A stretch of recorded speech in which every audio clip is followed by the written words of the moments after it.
All right. Well, thank you for tuning in on this episode of the Leadership Download. Today is a very interesting podcast. We have Sam Chand.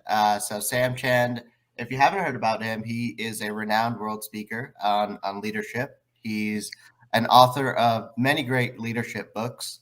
Most recently, he's written the books Ladder Leaders and also Change Has Changed, Time for a Strategic Reset. He's also in charge of the Leadership Institute, which Sam will talk about later on in the podcast. And Dr. Chan, thank you for taking the time and look forward to having a good chat on talking about leadership. And I'm looking forward to it as well. And please call me Sam. All right, will do. So today we're going to focus on your recent book called Change Has Changed, Time for a Strategic Reset. Both Travis and myself have dived into this book, and there's a lot of heavy content in such a in this book, and so we're going to kind of go through this content and see how we do, and to kind of get your further insights on it beyond what we've read. So we'll start off by describe the change that the world has experienced just over the last few years. Change has been all around us forever, but I chose the title of that book simply to say change itself has changed. We've all heard over the years the only constant in life is change. I'm here to tell you that's not true. Change itself, the very nature of change, all the theoretical paradigms behind change and the theories of change and the science behind change, all that has shifted. And primarily there have been three major shifts that I can tell you. So let me just give everyone an idea of where I'm coming from. I'm a leadership consultant. I've got clients literally all over the world: United States, Latin America, Australia, New Zealand, South Africa, Nigeria, India, Philippines. So I've got clients everywhere, and that means I talk to people from different ecosystems. I'm not in a bubble. So what I do is basically learn from others and wrap it up and put a name on that book and sell it, right? So that's what. This content is not original with me. It's original in the sense of the leaders that I've talked to all over the world. So I would say I've had literally hundreds of one-on-one conversation with leaders around the world, and I distilled from that, curated from there, three major changes that have taken place. One is our very environment has changed. Number two is we as leaders have changed. You have changed. And number three, the people around you have changed. So the environment has changed, you have changed, and the people around you have changed. Now, the question usually comes up is, so of those three, which is the most important? And I would like to suggest to you that the most important one is the second one, in which you have changed. You have changed. So let me just give a little vocabulary over here that I'm thinking through. And probably your listeners can can give you better vocabulary than that, or can feedback on that. So you heard the term that's called the new normal. The new normal. And I don't really buy that, because a new normal means that whatever used to be, we tweaked it to our present realities, and that becomes a new normal. I would prefer calling it a new reality. That's your new reality. Not a new normal, but a new reality. And I don't want to get too deep into that earlier part of this podcast, but I just think that we've been focusing so much on how the industry has changed, how management has changed, how organizations have changed, how our deliverables have changed, how our delivery systems have changed, how our drivers have changed. But the real issue is you have changed. Your assumptions have changed. Your way of thinking have changed. Your decision making has changed. So so it all emanates from you, the leader who's watching me or listening to me right now. So the real question for us to wrestle with is, how have I changed? And we know life is about two things, right? It's about self-awareness and self-management. Self-awareness, self-management. And I think a lot of people are aware of the business, aware of their ecosystems, but not as self-aware as to what is going on. And if you're not self-aware, you cannot manage yourself. So I could go on and on that, but I think I need to quit right there and say to people, you have a new reality, which means you have to look at yourself. It's more than being introspective. It is really saying, how have I shifted? How's my family life shifted? How's my finances shifted? How am I thinking differently about different things? For example, and I'll quit after that. Right now we're talking about the Great Resignation, yeah, there are all kinds of, I mean, anybody reading anything on that, listening on that, knows all the theories, all the reasons behind that. But I think the greatest reason is more people are more self-aware, hence making quality of life decisions and not financial decisions. So all that to say, out of those three changes, realizing that you have changed is a biggie. So Sam, I guess one of the questions that really comes up to me is when you talk about that self-reflection, what are some of the questions that you're asking yourself as you've gone through this time to kind of flesh out, how you've changed? Obviously, shifting, you don't necessarily see all these things until you really start fleshing them out and putting them on paper. What are some of the questions that you ask to? That's a great question, Travis, because the questions I'm about to give you were asked by people in my consulting work. If you were above 55 years of age and over, the questions I'm about to give you would be the questions they would answer. But that has changed. Now those same questions, same set of questions are being asked earlier by 22, 25, 28 years old. And it all comes under the big umbrella, what we call existential questions. And from there, the first question is, why do I exist? And then people start asking the questions such as, is this what life is all about? There's got to be more to life than this. It is going to the office and grinding it out, going to meetings and getting frustrated out of that. Is climbing the ladder really what this is all about? So there's got to be more to life than this. And then it becomes even deeper than that. Who really loves me and cares for me? Am I just a cog in somebody else's wheel? Am I turning somebody else's wheel? Or do I have a wheel of my own? And where do I go with that? Existential questions like, who loves me for who I am, not what I do for them, but as a human being, as a person who cares for me. And am I being used by a system, or is the system not necessary for me?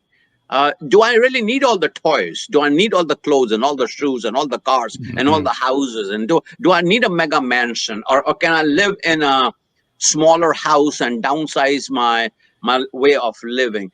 Who do I want to do life with? What is family all about? At the end of the day, when I'm laying on my hospital bed or whatever, I'm dying. I mean, nobody says, I wish I'd spent more time at the office. So those are the existential questions we have to ask ourselves, Travis, which say to us, there's more to life than this. And I think that is the impetus behind what people smarter than me are dissecting and bisecting, called the Great Resignation. And so it's just the existential issues of, why do we do what we do? Why do I get dressed and go there? And do I have purpose in life? I know I can help others with their purpose, but do I have purpose in life? I think that's what your podcast is about, helping people discover their purpose in life and where they want to go. And I want to tell you, the greatest gift somebody has given me in my life, many people have done that, is to help me discover, Mm. and then develop, and then deploy. So those are the three things I think are going on in a very, very quick nanosecond. People discovering, developing, deploying. And that is why they are not being motivated by the same motivations that people are motivated by. That would be more materialistic way of thinking. And people found out you can have all the money you want to, but if COVID wants to get a hold of you, you will die. Yeah. And they discovered that money does not give you satisfaction. Money does not give you peace of mind. All money does is gives you options. And I think people have made that discovery in their life and are choosing that. So yes, it's the existential angst that is governing our lives. And I think that's not a bad thing. Wow. Wow. You could go on and on that subject right now and what we're dealing with in the workforce. I see it daily. I mean, even within the own organization I work in, the challenges of, trying to recruit, top level leaders is getting harder and harder to find. And we're having to shift the way we do business, especially in an industry that doesn't slow down. I can see that as being a challenge. So you mentioned a term in your book you call the inflection point, which is defined as the way things were isn't the way things will be. And so how does this apply to leaders in the way they lead their teams and organizations like today? That's the inflection points. As you know, a simple diagram is there's a line going like this, and all of a sudden there's a Y. Mm. And you got to take one or the other. And I think where the inflection points would be how decision making is being done, who the decision makers are, because I think everything is flipped as to who the decision makers are in industries now. I think our processes have shifted, and we are seeing, for example, all the ships that are lined up on the East Coast and the West Coast, trying to get our Christmas to us. We may have Christmas in February. So yeah, that's a possibility that could happen. Our resources have shifted. I think resources used to be more tangible, financial, but as you said just a moment ago, our human resources are getting harder and harder to procure because it used to be very concrete. We offered somebody a position, we offered them the salary that went with it, we offered them the benefits that went with it, and we told them how wonderful life will be because of all of that. And those, the bait on the hook is not working. Mm-hmm. So we are trying to catch fishes with the old bait, and the bait is different. Now it's about the quality of life. I think that's another thing. I think the people who are ruling our world right now are innovators, solution-oriented people. Let's figure this out, people. I think short-term thinkers are ruling the world right now, not long-term thinkers, because everybody knows there's nothing wrong. I'll just give you one more. Is quick learners, people who learn quickly. And let me give you just one more. I said one more. Let me give you one more. I think we are moving from teaching to learning. It is not what am I teaching, is what people are learning. So even as I'm talking to you, my head is not in content. I'm not trying to teach content. I'm hoping that somebody will not only learn something, but I will trigger a thought in their life. And all it takes is one thought that can change your life. I think that's true for all of us on this call right now. And so it doesn't take a whole lot of thinking to do that. Yeah, so people are in inflection points personally, organizationally, in their worlds. They are inflection points is, which way do I go? Yeah, So that's good. really good. I know for myself and Travis, we're learning a lot in just a short time we've talked already. But kind of moving along, in your book, you talk about the pace of change, talking about rapid change, and very few organizations have escaped that demand for rapid change. The pandemic has caused organizations to experience rapid change, sometimes not given that time or due diligence for the decisions for change that's necessary in kind of normal times, well, the previous normal. So how has this rapid change transform the way that we lead organizations today? Oh, that's a really, really good question. So let me start by kind of delving into both sides of our world. Business world have changed. Consumers have changed, and workers have changed. Deliverables may remain the same in your industry, getting people from point A to point B with the least amount of hassle. That's Mhm. basically what private aviation is about. So I'm sorry, I didn't mean to down that right now, but you're getting people from point A to point B without going through all the drama that you have to go to. You manage their time, you manage. I mean, it is all about making it easier.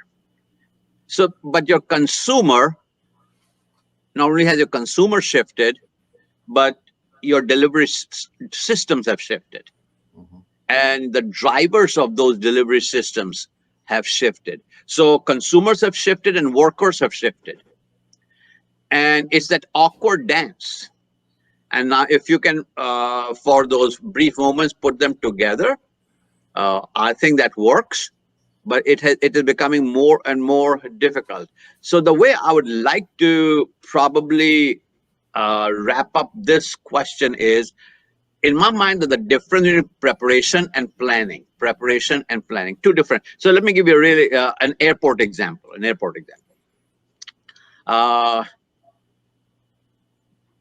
Planning is very tactical. Preparation is more strategic. So you run into me in the airport, a lounge, in a private space lounge, and you look at my carry-on. You open my carry-on, and you see there's a scarf, there's a hat, there are gloves, there are jacket.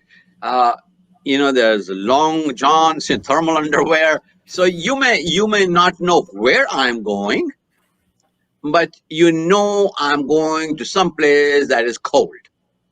On the other hand, you open my carry-on, and in there you see flip-flops and shorts and sandals and T-shirts. You don't know exactly where I'm going, but I'm going somewhere warm. Mm. So I want to ask people and their organizations, what is in your suitcase? Because that tells me what you are prepared for. Because you never pack for where you've been. You don't pack for where you are. You pack for where you are going. And smart travelers, there was a time before all this happened, I was like on 180 flights a year, 200 flights a year. So I know a little bit about packing, and you're always checking the weather as to where you are going, and you pack for where you are going. That's called preparation. Planning is, I'm going to Miami, the temperature is going to be 89, I'm going to be on the beach, I'm going to be at this hotel, I'm going to be. So that is tactical, specific, concrete planning. And we are not careful, organizations will spend all their meeting times, be it Zoom or in person or whatever you're using, StreamYard, whatever you're doing, you'll end up focusing on planning rather than preparing. So this is what happened.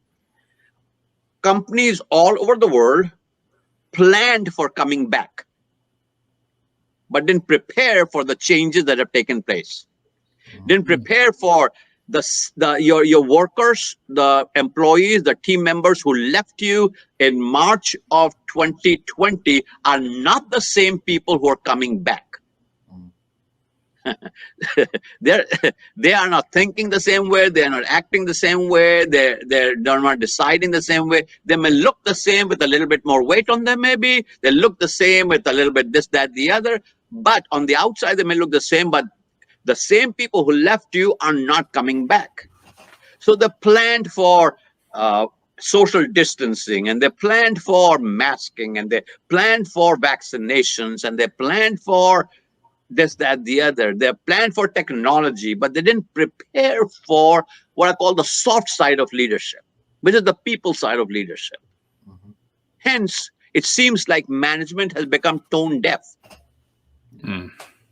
to the reality. I'd like to say that what is obvious, they're oblivious to.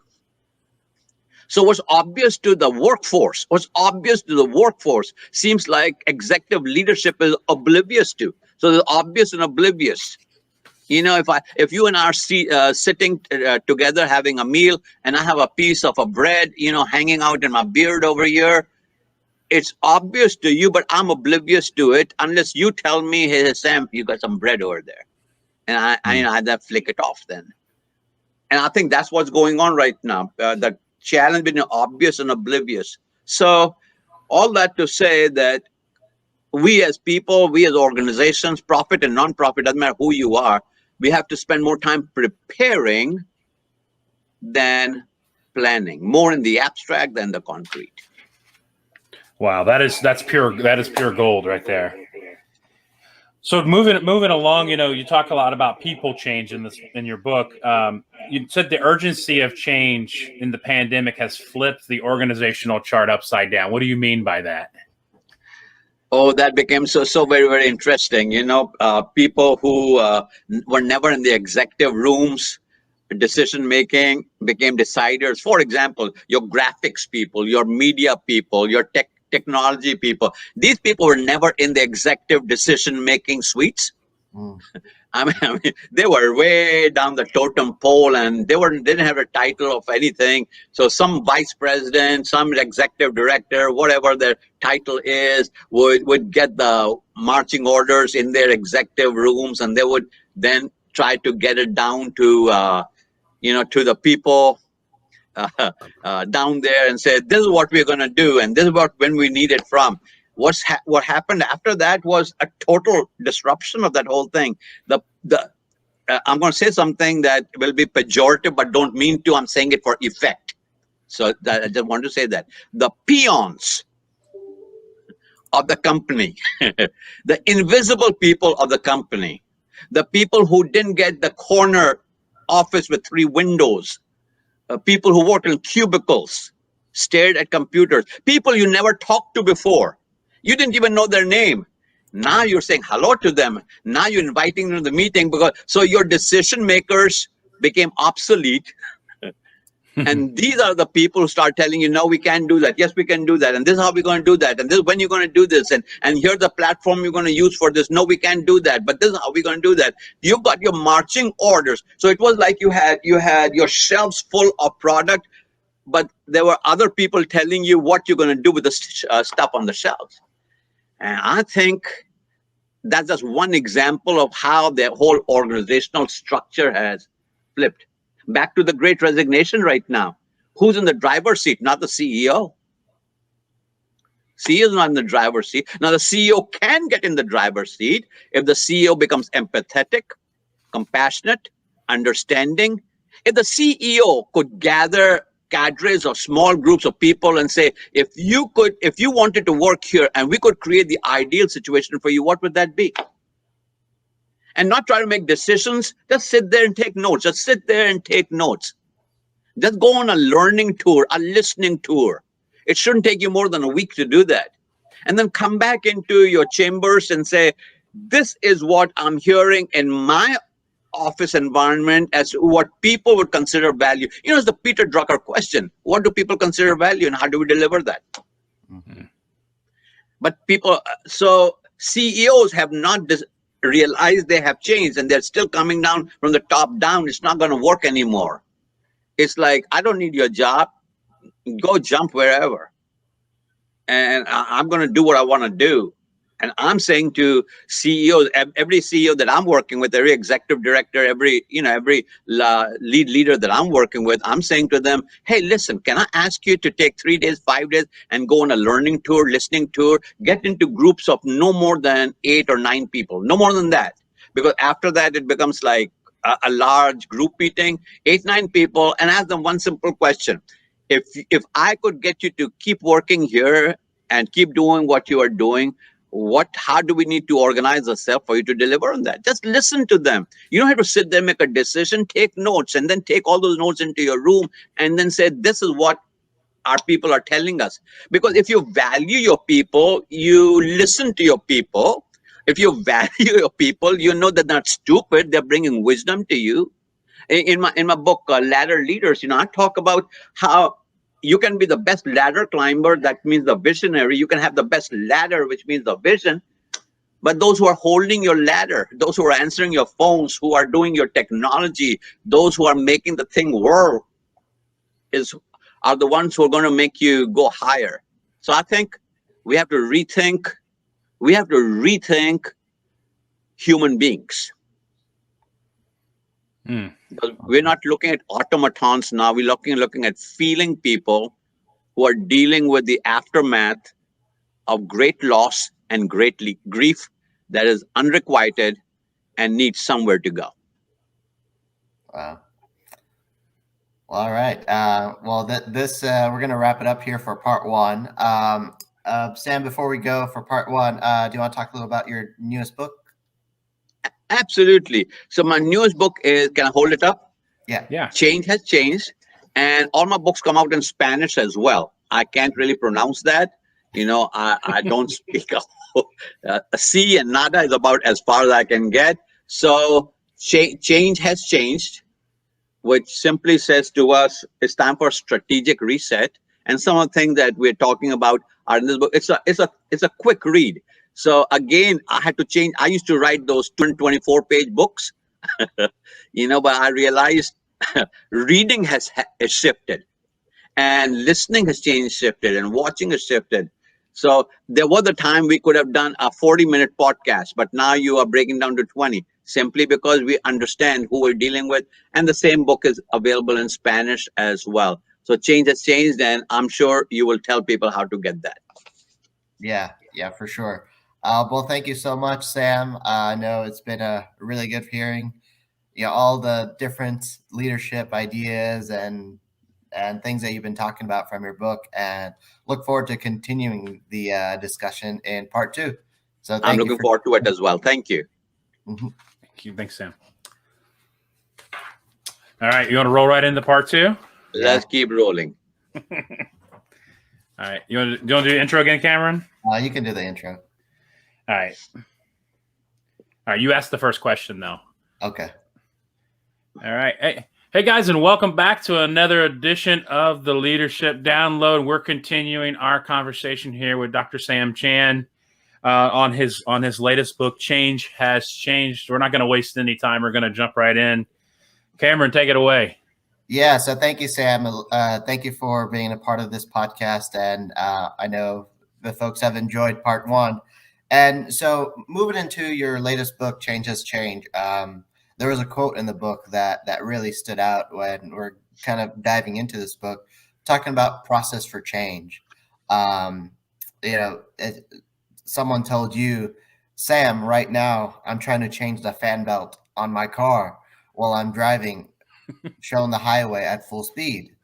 I know for Travis and I that work in the aviation industry, the aviation world is just going through so much change with both the airlines and private jet environments. And if you're working at the operations, we've seen it in the media, what's going on with the airlines with delays. What is your recommendation to leaders that are just going through so much rapid change, stress, and involved in making quick decisions? Because in our industry, I know from Travis and mine experience in the operations, every day is different.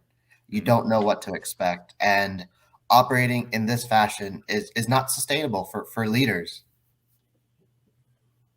Well, let me oversimplify it. So first of all, thank you, Travis and Cameron, for having me on here. I'm just amazed why people call me, but in any case, I'm just glad to be of service to you. So in the marketplace, we used to talk about scalability. We used to talk about sustainability. We used to talk about functionality, those kind of things, replicability. How can you replicate it? How can you function in it? And I think sustainability was a big thing. And I'm here to say, from my observation and conversation with literally hundreds of leaders one-on-one, nothing that you're going to do is sustainable. Mm-hmm. So if I can free somebody up here right now who's looking for a sustainable model that will carry you for 12 months, 18 months, even 2 years, at this point, nothing you are going to do is sustainable. Let me unpack that for you. Sustainability in any environment, profit, not profit, non-profit, doesn't matter where you're at, sustainability implies that we control some of the mechanisms that keep things moving in our preferred direction. So that's the assumption there. And we have lived long enough through this stuff here to know we don't control anything. Mm-hmm. So, for example, whatever travel rules are applicable today could shift next week. The open skies could become limited skies overnight. Yeah. You don't control it. I don't control it. There are powers that be that control it. And even the powers that are making decisions are conflicted among themselves. Hence all the talk on all sides of the issue. So sustainability, while you may want to have sustainability, you cannot have sustainability simply because you are no longer in the driver's seat. You are in a totally responsive posture.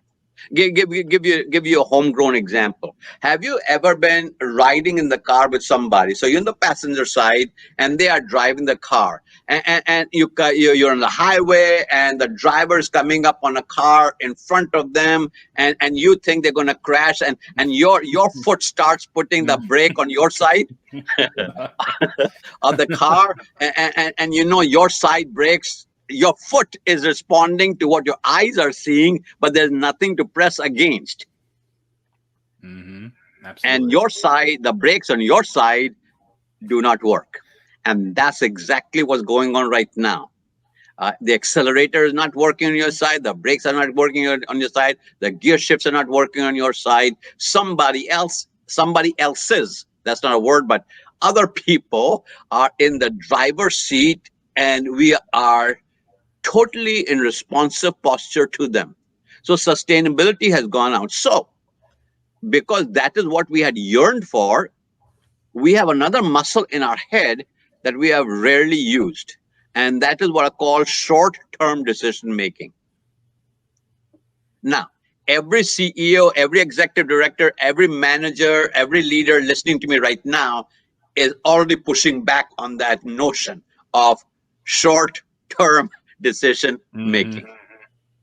But if you could get really good at short-term decision making, and if you could enculturate your environment that you work in to say, this is a short-term decision, we may renew this decision, we may re-up this decision, we may re-engage this decision, but we will look at that in 2 months, and then 2 months, and then 2 months, and we will keep making the adjustments as is needed, rather than saying, here's our 2022, 2023 plan. That is dreamland. That's la-la land. Yeah. So we all have that muscle, but we rarely use it, especially as you go higher in management, higher in leadership. Everybody wants to make those sustainable decisions. And I'm saying to you, if you can have short-term sustainable decisions, if you can make 2-month decisions right now and get good at that. So if you can forecast 2 months, I know you are more in control of that than forecasting 8 months, for example. You can read the leaves a little better for 2 months than you can for 8 months. So you can cast vision, you can create mission, you can create processes, and you can create systems for 2 months. But you let your people know that this is what we're going to do. For a while, we're going to roll 2 months at a time. It could be 3 months, could be 1 month, could be 6 months. That's not the point. But if you could create a culture in which people are comfortable with the thought of, we're going to take 2 months at a time, I think you'll be good. So that is what I mean by saying that sustainability is not our objective right now, but short-term decision-making with built-in nimbleness. I think we need more Volkswagens than tractor trailers. If that makes sense. You can change lanes, Mhm. you can shift down, you can stop and accelerate faster. One day you might be a tractor trailer again, but right now Volkswagen type things. Nimbleness, short term decision making, 2 months, 3 months of sustainability. But that's a muscle that you have to create, not just for yourself, but for your organization as well. And very few leaders that I'm talking to have the courage to do that because they have always done it another way. But they have to realize change has changed. Wow. I see an Avail article coming from that soon from you. I'm glad you're getting Avail. Excellent. So just to keep going, in your book, you quote, elevate the innovators is a good leadership slogan moving into the future. What do you mean by elevate the innovators, and why is it significant in what we're doing now in organizations? So every leader I have spoken to, I ask them the same question. I ask them two same questions. So I've been asking this question since probably May, June of 2020, and I'm still asking the same question of every CEO, every leader I'm talking to, same two questions. Question number one is, who was on your leadership team that has become obsolete? Question number two, who was not on your list, was not on your radar, was not in your meetings, was not in your decision making, who has risen during this time? And the people who have risen during this time, in my mind, are innovators. So my definition of innovators are fearless, solution-oriented people who are willing to say, hey, listen, let's try this. What's the worst that can happen? We'll fail. Okay, let's plan and prepare for failure, to pick up the pieces from there and go on. So all that to say, innovators are people who were not on your list, not on your radar. They started percolating up. You start noting them in the hallways. These are people who sent you unsolicited emails saying, you know what would be really good for you to consider is. And you didn't trash them because they didn't have a title behind their name. Mhm. Because I think great thinking has emerged during this time.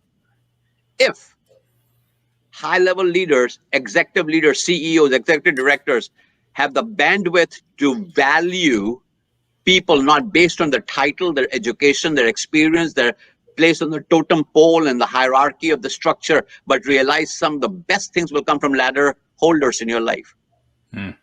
Because ladder holders can see a spot up there that you as a ladder climber cannot see.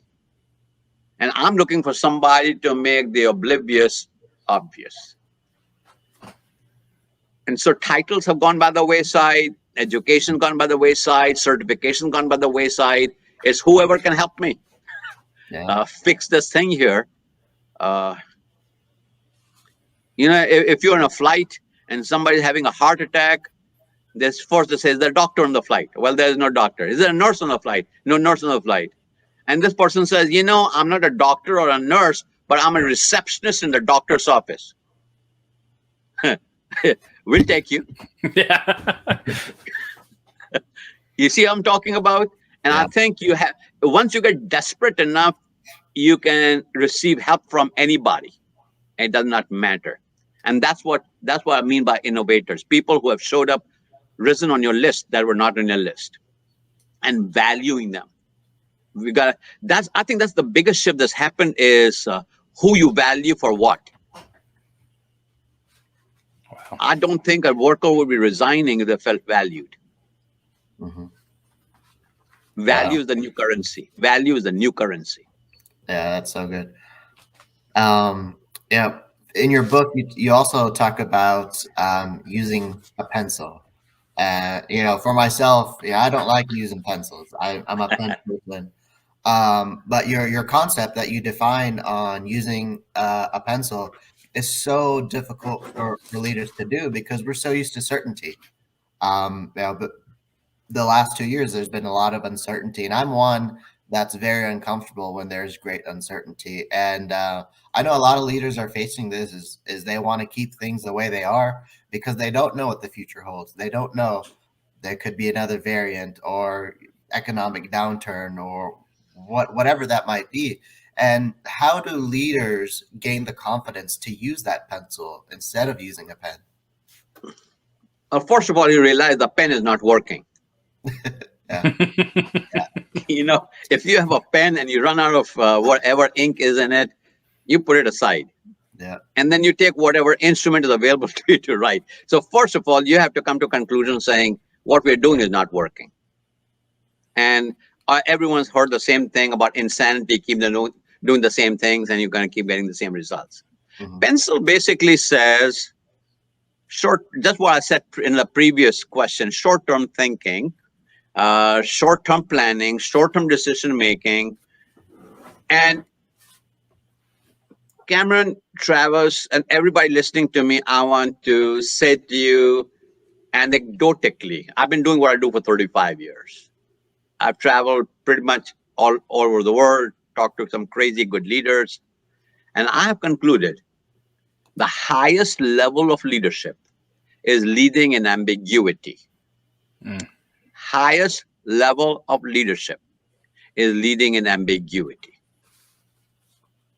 Anyone can lead when the skies are clear. Anyone can fly a plane. Let me stay with your ecosystem here. Anyone can fly a plane. Not anyone can fly a plane, but it's easier to fly a plane when the skies are blue. You got tailwinds. Mm-hmm. There's no storm on the horizon. You're not dodging any storms. But I've flown a few thousand flights now in my life. And I can tell you, it is the pilot who can fly totally instrumentally, going through the clouds, not knowing where they're going, but you put the trust in them. So leading in ambiguity, in the unknown, in the uncertain, is the highest form of leadership. And that is why you're finding out that great leaders are not as great as they used to be. Because it used to be you could get data from the marketplace and make data-driven decisions. Mm-hmm. But even your data in the marketplace is not reliable anymore, because the same people can give you a different answer the next day. Mm-hmm. Because they are evolving, they are changing, they are shifting in their own lives. So I think a CEO, an executive director, a leader of any area needs to get used to simply admitting, I don't know. Stop pretending, become transparent, and say, I don't know. I really don't know.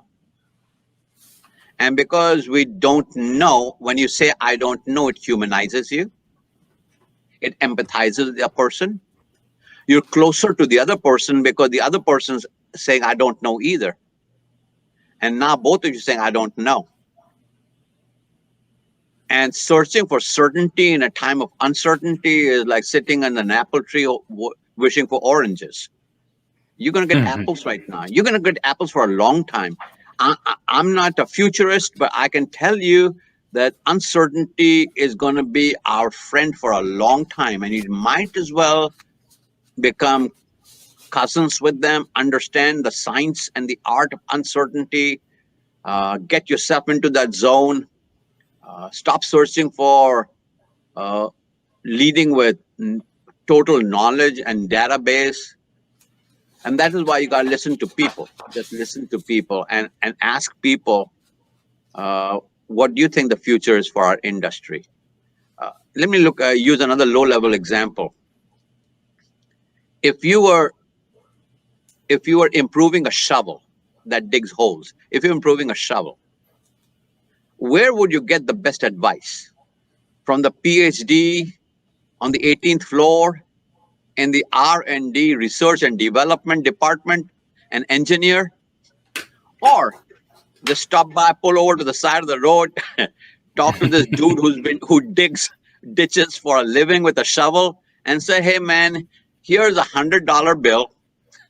I need to talk to you. Tell me, if you could improve a shovel, how would you do that? That $100 will get you better returns than the engineer in the R&D department. who's got software models. And you know what we do? And I'm not against any engineer, any PhD, so keep your jobs, keep doing what you're doing. Those software models have helped you.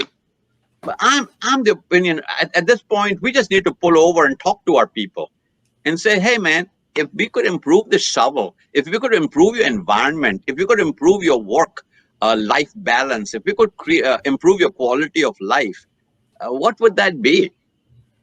Instead of reading somebody else's database and making decisions based on them, I just want to walk down the hall. I want to get my people on Zoom and simply say, no more than 8 or 9 people, and simply say, I want to listen to you. Tell me. I mean, you're part of us. Your family. Tell us. And I think and I'm repeating myself, I know that. I think this is the time to listen more and talk less. And value your people.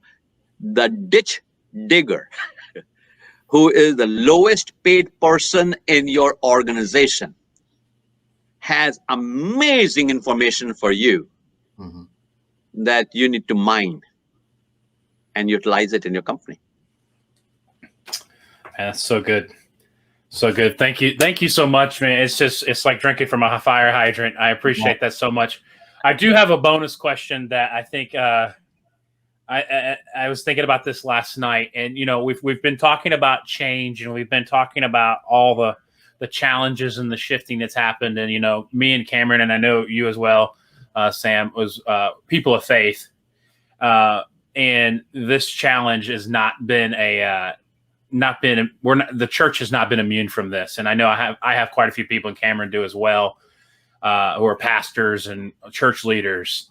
And change has affected the church as well, especially from an emotional standpoint. So from a church position, or maybe even a business position, how should we be approaching people from the emotional aspects of allowing people to deal with change, and with mask in church, no mask in church, vaccinated, no vaccinated? How does a leader approach this without becoming, lopsided or one-sided in their approach to things in today's times, with change being so rapid? So first of all, you use the word emotional, and I'm here to say to you that pretty much every decision being made right now is emotional. So people used to say things like, don't go by emotions, they're fickle, don't go by your feelings, they keep changing. And I've studied emotional decision making long enough to tell you every major decision that you have ever made in your life or you will make in your life is a feeling decision. I mean, who you marry is a feeling decision.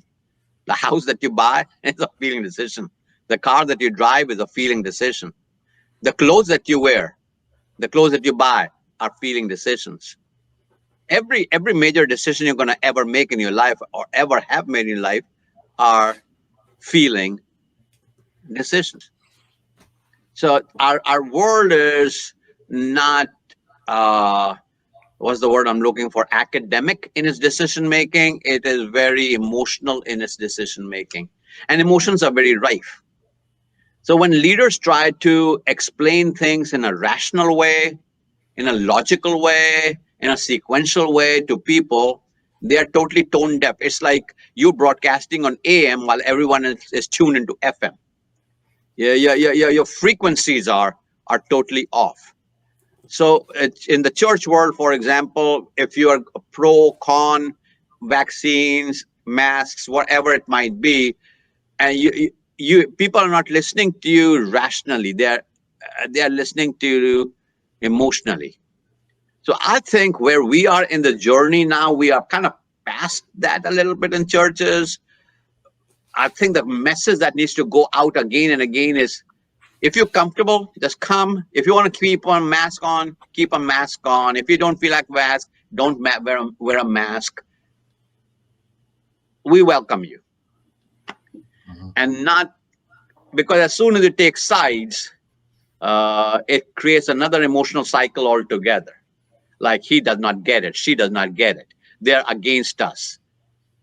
Because now it's not like the times we're living in, Cameron and Travis, is there was a time in which I could disagree with you and you say, oh, Sam disagrees with me. But now if I disagree with you, I'm against you. Yeah. If that makes sense to you. Mm-hmm. And that there's no bridge between the two. They are like this. If I disagree with you, you're against me. It used to be I could say, hey guys, I just disagree with you, but I'm still for you. But that is not what is being heard. So I think churches have to have you all come when you're comfortable. If you want to keep watching us online, keep watching us online. But if you want to come as you are, and sit where you want to sit. Be comfortable in your own environment. And we love you for whatever decision you're making for your life. We accept you for whatever decision you're making in your life. I think those are the kind of messages that need to be said implicitly and then lived out in the lives of people. Because as soon as you start asking me questions like, are you vexed? Or, those kind of things, those are... if you ask me that question, I know why you're asking the question. But, okay, here's another way to say that. People are not afraid of the disease. People are afraid of people. Wow. Once you get that in your head, Yeah. what is social distancing all about? What is masking all about? People are afraid of people. Now, I understand what it's about too, medically and scientifically. I understand what is being said about that as well. But what I'm saying is people are not afraid of the disease. People are afraid of people. And so we have to create those comfort chambers for people to come and be who they are. The other thing, one last thing I can say, because, I work so much with senior pastors. And I can tell you that one of the great onslaughts that's going to fall in the lap of the church itself is grief. So over 5 million people have died globally. Hundreds of thousands have died in the United States of America. In many cases, they could not have funerals, viewings. Families and friends could not pay their last respects. The rites of passage, as we call them, have been circumvented. It is what I call unrequited, unresolved grief. And unresolved grief shows up in all kinds of dysfunctions in people's lives. And the church is the only organism on the planet that can speak with certitude into loss and grief. Wow. So this is what I know. If you have 100 people sitting in your church, or you got 10,000 people in your church, everybody knows somebody who died. Yeah. And if I was preaching right now, I would want to walk people through grief, loss, death, dying. I know you have counselors, and I know people can go for counseling, but when you start speaking from God's word in a public forum and acknowledge that everybody in this room has had loss, somebody has died. Somebody died that you wanted, you would have gone to their funeral, but you could not go to their funeral. You would have gone to their viewing, but you did not go to their viewing. You would have embraced and hugged that widow or widower, but you did not. That child, that parent. And I think the church is the only hospital that can deal with that aspect that'll come back to the church. And there are others too, but I'll leave that at that. Very true. Well, thank you so much, Sam. I really appreciate your time and being a part of this podcast and sharing your passion for leadership. So as we wrap it up here, if you want to tell us a little bit about your new book and also maybe a little bit about your Leadership Institute that you have. Yeah. So my book, Change Has Changed, is available in English and Spanish, wherever books are sold. Probably most of you are going to go online and get it that way. Change Has Changed, and Spanish version of the same book. I do want to encourage your viewers and listeners to log into samchand.com/COVID, COVID, SAMCHAND, as in David.com/COVID. So what is that? That'll lead you to my Leadership Institute. So Cameron, Travis, when we went into lockdown in March of 2020, we as an organization felt that people are going to be home. People will have limited financial resources. So what we used to retail for $2,000 a year, we have now created a special product simply called Whatever You Want to Pay. So if you go to samchand.com/COVID, it's whatever you want to pay. You want to pay $2,000, you want to pay $1. Whatever you want to pay. What will you get for that?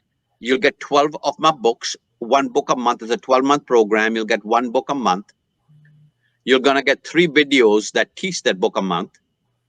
And at the end of your completion, you're going to get a certificate from the Sam Chand Leadership Institute. It's all digital. You can get the book's hard cover as well. And it's all on there. So when you go to samchand.com/COVID, it's going to ask you basically 2 questions, your name and email. So you can start sending it to you and how much do you want to pay and how do you want to pay that? And that's it. So whatever number you put in there, dollar-wise, you're going to no pushback, no negotiating, no email back. It just starts happening. So earlier on, Travis was telling me he's in month 3 of this of the program. Was it as easy as I'm making it sound over here? Absolutely. It was as easy as just logging in and putting in your amount and you're off to the races. Yeah, we want to make it so it's not 2 clicks. It's just 1 click. Yeah, and it's whatever you want to pay. I mean, think of it this way. If you went to a restaurant to eat and you looked at the menu and you saw all the items there, but no prices, and you called your server and said, so, hey, listen, what are the prices for all these things? He said, no worries, just eat what you want to, as much as you want to, and pay whatever you want to. So, wow, that's crazy. Well, that's crazy. We're doing crazy stuff here, in which whatever you want to pay, no questions asked, samchand.com/COVID, and you're on. If you want to do this in Spanish, we got the whole thing in Spanish as well, because I'm sure there are some of your listeners who may speak Spanish, may prefer Spanish, have Spanish friends. You can go to samchand.com/COVID-19. That put the words, the numeral 19 after COVID, and you're on. So Samchand for English, samchand.com/COVID. For Spanish, samchand.com/COVID-19. And pay whatever you want to. Well, excellent. Well, Sam, thank you so much again for joining us and taking time out of your busy schedule. We thank you so much again for taking some time for us. Well, let's do this again. I really enjoyed talking to you all. You're all sharp people, and may what you do increase. And I know what you're doing, helping a lot of people. So my encouragement to you is keep doing it. Well, thank you, Sam. Thank you.